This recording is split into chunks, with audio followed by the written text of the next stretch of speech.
Just take a breath and honestly ask yourself, when was the last time you felt truly okay? Not happy, not excited, just okay, normal, rested. If you had to think about that for longer than a second, keep watching.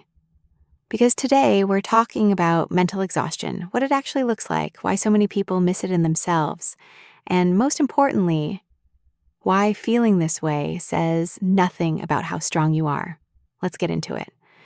So first, what even is mental exhaustion?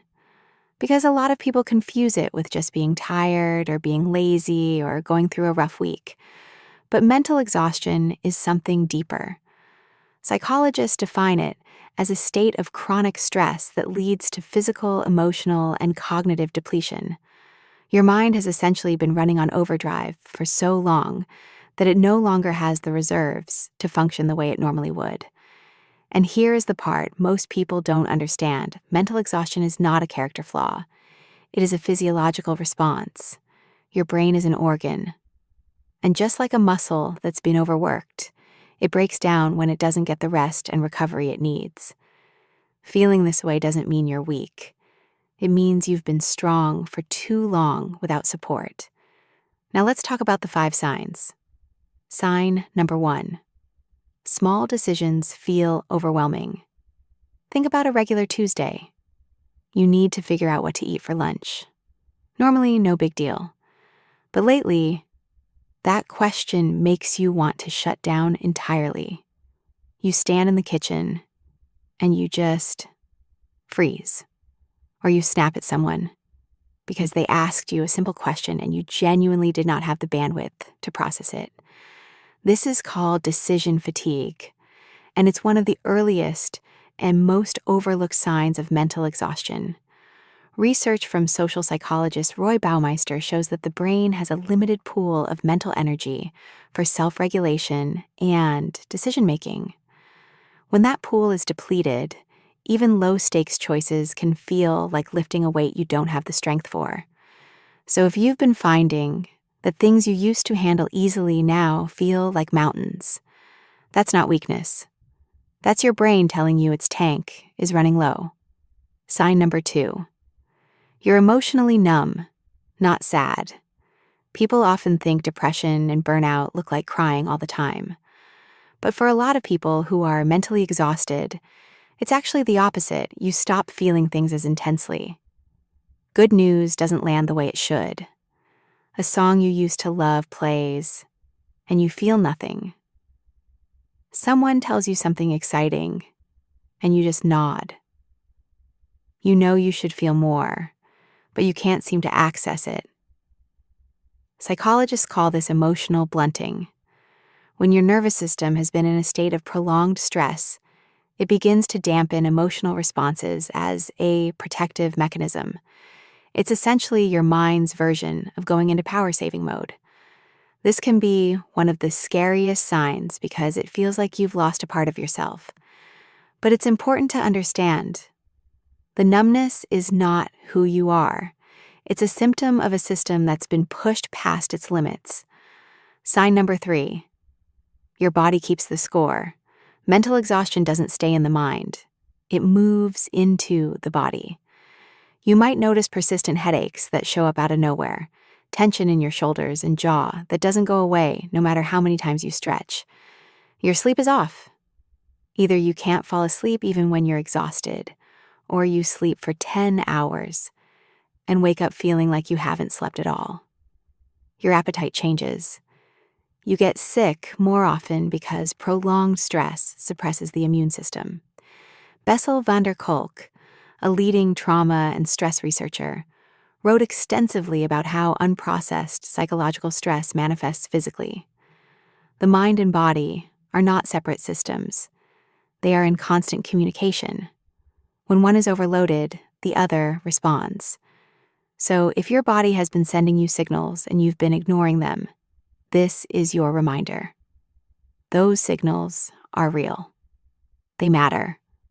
And they are pointing at something that deserves your attention. Sign number 4. You've become cynical about things you used to care about.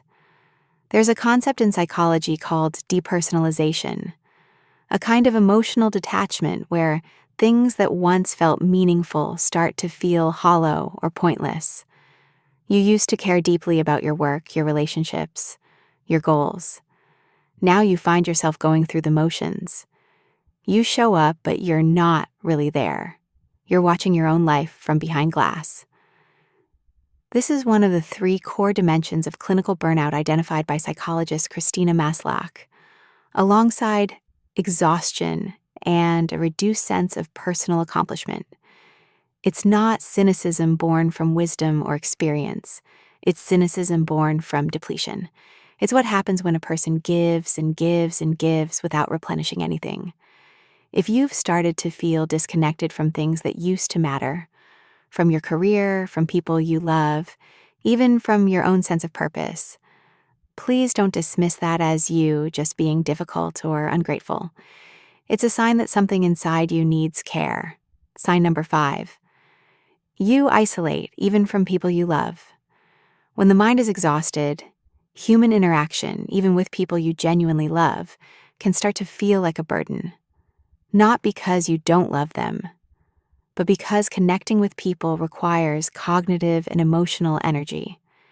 And when you're running on empty, even the thought of a phone call or a social gathering feels like too much. So you cancel plans. You go quiet. You disappear for days at a time. And then you feel guilty about it, which exhausts you even more. This cycle is incredibly common and incredibly misunderstood. The people around you might think you're being distant or cold. You might think you're being a bad friend, a bad partner, a bad family member. But isolation, in the context of mental exhaustion, is almost always a sign of overwhelm, not indifference. The irony is that connection is also one of the most powerful ways to recover from mental exhaustion. But you have to recognize what's happening first before you can reach toward it. So where does this leave us? If you recognize yourself in one or more of those signs, I want you to hear this clearly. There's nothing wrong with you as a person.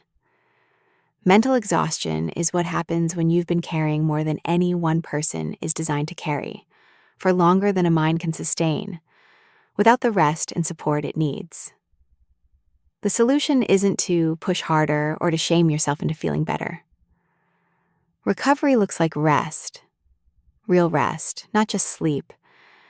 It looks like reducing the demands on your system wherever you have the ability to do that. It looks like reaching out to a friend, a therapist, anyone in your corner.